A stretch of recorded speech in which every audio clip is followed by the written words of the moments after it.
G'day and welcome to Canada's amazing Rocky Mountains, a region of incredible natural beauty, a rich cultural heritage and extraordinary wildlife. I'm Adam Ford, and in this video we bring you 10 amazing things to do on the quintessential Rockies road trip. We'll start in the genteel city of Victoria on Vancouver Island before crossing the Strait of Georgia to the mainland and heading north to Whistler. Gold Rush history comes alive at historic Hat Creek before we join the epic Trans-Canada Highway and cruise through Mount Revelstoke, Glacier, Yoho and Banff National Parks. It's on to bustling Banff to fly high in a gondola before backtracking slightly to sublime Lake Louise.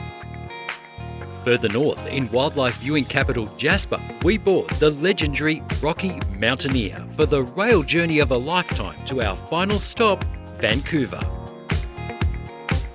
The best of the Rockies awaits, but before we hit the highway, take a moment to subscribe to our YouTube channel for more amazing travel ideas.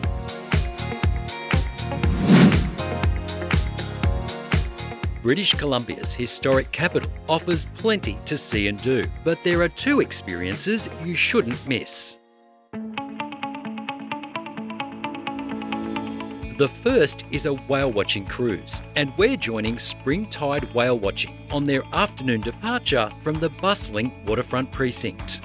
It's possible to spot several species of whale in the straits around Vancouver Island, including humpbacks, greys, and of course, orcas. And it's not long before we get the first of several incredible sightings.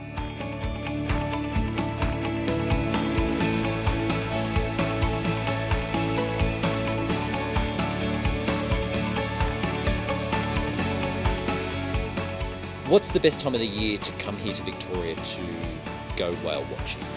Victoria has so many attractions all through the year. If you come in the wintertime, we've got lots of seals, lots of sea lions, and we have the transient killer whales here all year round. So still pretty good chance of seeing them. However, transients are in small numbers. If you come in the summertime, then you'll get into what are called our resident killer whales.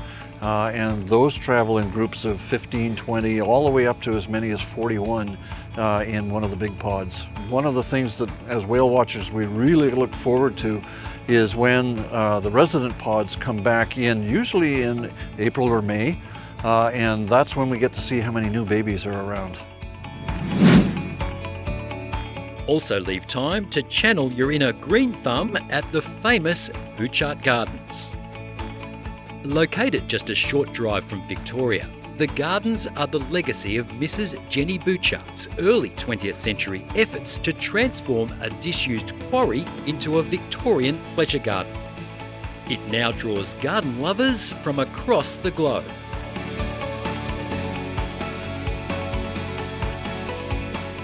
Now, even though today might not technically be the best day to visit the gardens, it's a little bit grey and overcast, it does have this beautiful misty ethereal quality to it. But I bet when the sun is shining, there is a spectacular explosion of colour. It's just beautiful. Wrap up your visit to the gardens with a traditional high tea.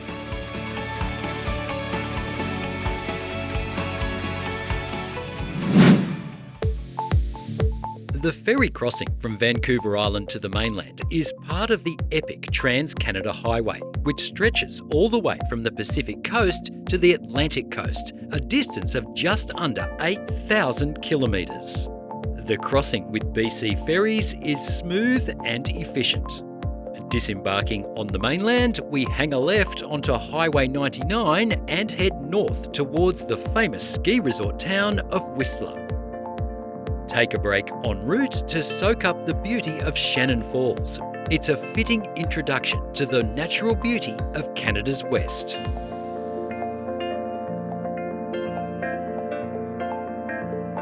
Whistler is a stunning spot and a year-round adventure lovers' playground.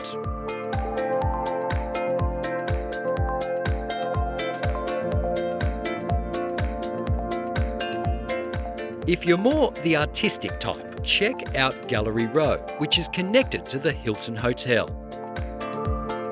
It's a great opportunity to learn about Canada's contemporary and Indigenous art scenes.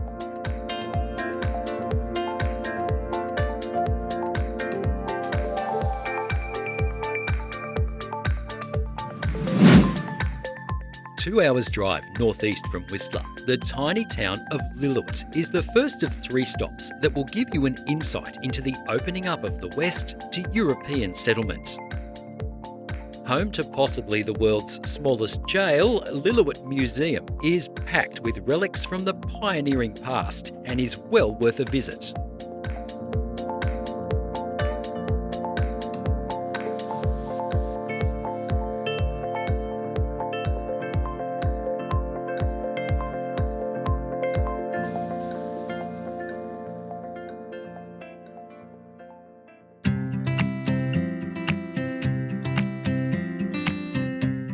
An hour further on, we'll bring you to historic Hat Creek, which sits on part of the original Caribou Wagon Trail, constructed to service the Caribou goldfields in the 1860s.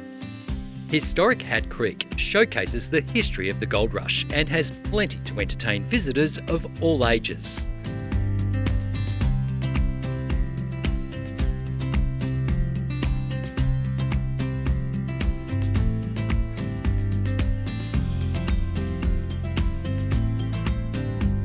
During our visit, we're lucky enough to see a First Nations cultural presentation on ceremonial dress and dance.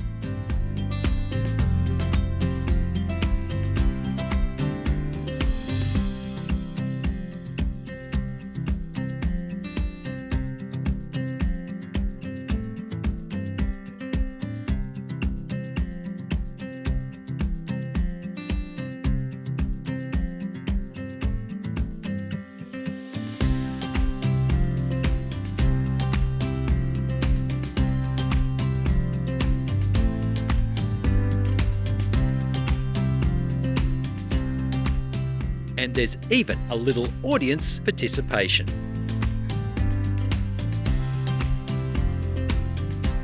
The coming of the Canadian Pacific Railway fueled further colonisation of the West, and our history lesson continues at Craigellachie. Here, the final spike of the mighty transnational railway from east to west was hammered into place on the 7th of November, 1885.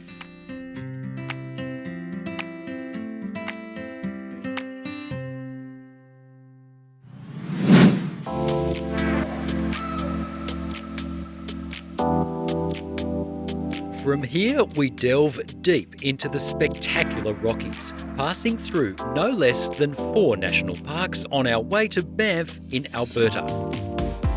There are endless highlights along the way, but for me, the natural bridge over the wonderfully named Kicking Horse River in Yoho National Park is a firm favourite.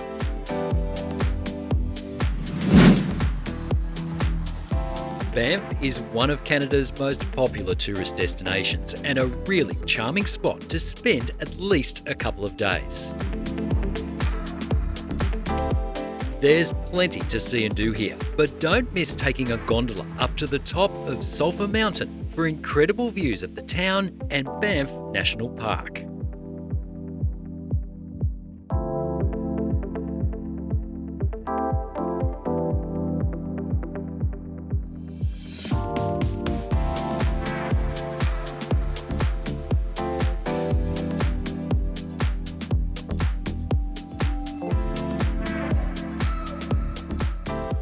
There's probably only one view on offer that's better than this, and that's from the sky. All right, now it is time to get up close and personal with the Rocky Mountains.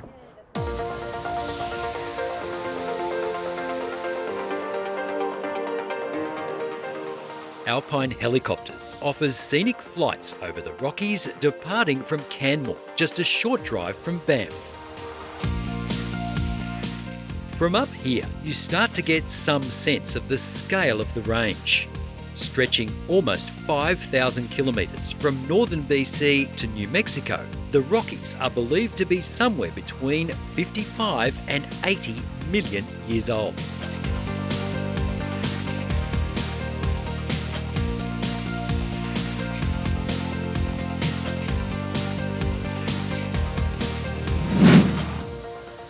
Backtracking back up the Trans-Canada, there are few natural settings that can outshine Lake Louise. We're spending the night at the legendary Fairmont Chateau, Lake Louise, which sits right by the lake. Step inside the chateau and you literally step back in time to the tradition of Canada's great railway hotels of the late 19th and early 20th centuries.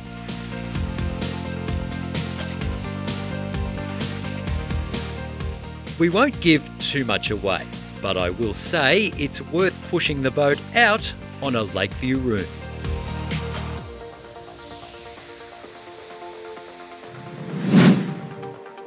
Continuing north along the spectacular Icefields Parkway towards the town of Jasper, you'll pass through the Columbia Icefield, the largest in the North American Rockies and home to the ancient Athabasca Glacier. From the Glacier Discovery Centre, you can hike to the toe of the glacier or climb aboard a monster ice explorer for a ride right onto the vast plain of ice.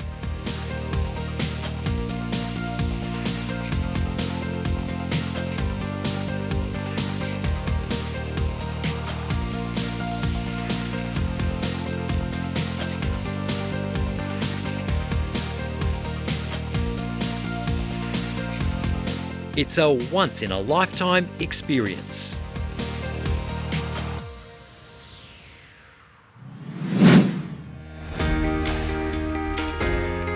Jasper National Park is renowned for its wildlife viewing opportunities. Local tour guide Alicia tells us more. Well, we've got quite a selection of animals. We've got black bears, grizzly bears, we've got moose and elk, deer, foxes, coyotes, wolves. You may be lucky enough to see cougar or caribou. Statistically speaking, the most dangerous animal in the park is the elk. And the elk attacks on average about 33 people a year, compared to the animal that most people are afraid of when they come to the park, being the bear. And the bear on average attacks one person every 3 years in Jasper National Park. The key to avoiding any negative animal encounter is to always announce yourself in their home. So you're wanting to make sure you're making noise when you're out there in the bush, because that is where they live and you don't want to surprise anybody in the shower, so to speak. And then also to pay attention, because we all have eaten a bag of chips, and when we're eating a bag of chips, we can't hear very much around us, so we want to pay attention, and we'll be able to see those animals and not sneak up on them. And so those are the two key things you want to remember when trying to avoid a negative animal encounter, whether it be a bear or an elk or whatever you're afraid of running into. The Jasper Adventure Centre offers a variety of guided park tours, including this one to beautiful Moline Canyon. And Alicia points out some of the park's finer details along the way.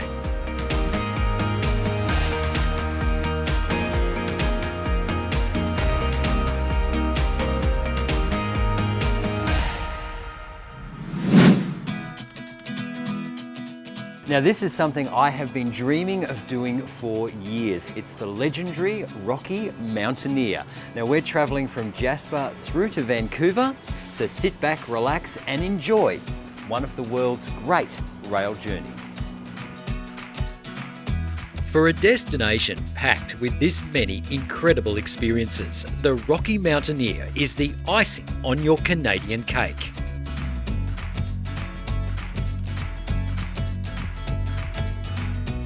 The 2-day trip from Jasper to Vancouver is a chance to really relax, unwind and take in the ever-changing grandeur of the Rockies from the comfort of your seat. We're lucky enough to be travelling in gold leaf service, and the views from the bi-level domed carriages are incredible.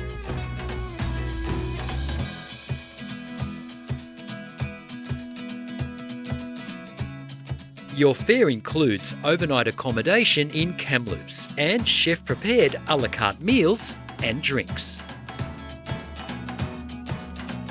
As train journeys go, this one is just right. We wrap up this video in fabulous Vancouver, the West's biggest city. You could easily fill a week here, but with only a single afternoon to explore, we head for the Capilano Suspension Bridge Park, one of the city's top historical attractions. Interpretive displays share Vancouver's backstory, and you can take a stroll across the suspension bridge, 70 metres above the swirling Capilano River.